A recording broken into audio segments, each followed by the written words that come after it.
What's up, guys? Swift here. I just wanted to give you all the news from today in one update, talk about some of the rumors and news going around, as well as the final injury report for this weekend's matchup against the Rams, plus a few other things like Roshan Johnson's upcoming opportunity, Ryan Poles sending a message to the coaching staff, comments from the O-line about the play calling, and Justin Fields' comments about the coaches. Let's get right into it. First off, a lot of players came back to practice and were removed from the injury report. Braxton Jones, Darnell Wright, Darrell Taylor, Montez Sweat, and Rome Odunze all returned to practice in full and are ready to go.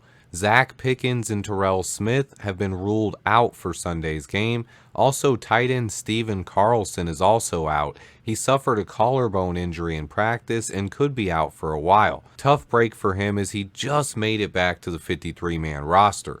And then we have three players that are questionable for Sunday's game. Those guys are Keenan Allen, Kevin Byard, and Andrew Billings. All three did practice today. Keenan Allen returned to practice in full, but Billings and Byard were both limited. All three of these guys are veterans, and I expect them to all be ready to go on Sunday, barring any setbacks, knock on wood.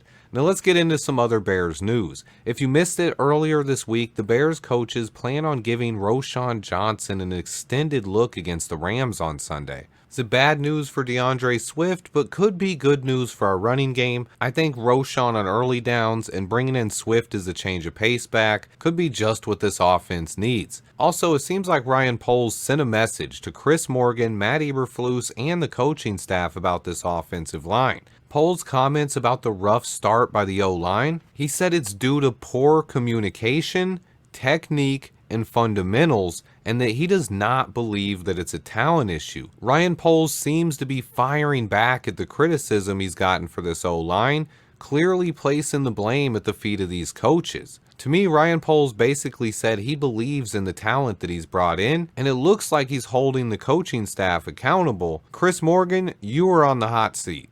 But it's just another sign that Ryan Poles could be getting frustrated with Matt Eberflus and this coaching staff. There was something else seen during Sunday's game. His reaction to the timeout after the touchdown. You guys remember Caleb Williams' first touchdown pass to Rome Odunze, and we had to call a timeout before the extra point because the offense wasn't ready to go on the field for the 2-point conversion. Ryan Poles was spotted visibly showing his frustration up in the booth after that timeout call. That's just something to keep an eye on, and it's interesting enough that we retained the same offensive line coach from the previous 2 seasons, Chris Morgan. And so far, that seems to be a disaster, but it is still early. Tevin Jenkins also seemed to take a shot at the coaching staff as well, saying they only control so much. They get their call, and they execute what they are getting coached to do.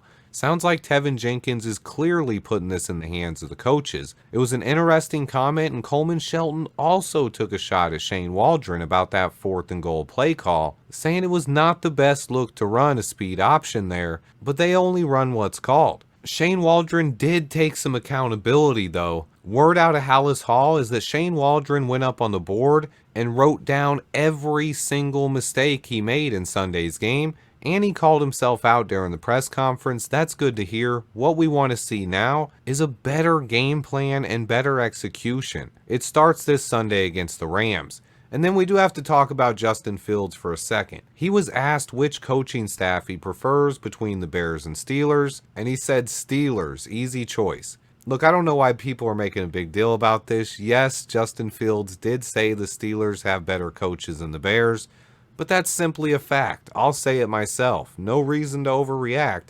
The Steelers have a Hall of Fame head coach in Mike Tomlin and a former head coach as their offensive coordinator in Arthur Smith. When Justin Fields was here, the Bears had first-time head coach Matt Nagy, first-time head coach Matt Eberflus, and first-time play caller Luke Getsy. So it's not even close to compare what he had in Chicago to what he has in Pittsburgh. Mike Tomlin is a great head coach. He's never had a losing season. Not to mention, Justin plays for the Steelers right now.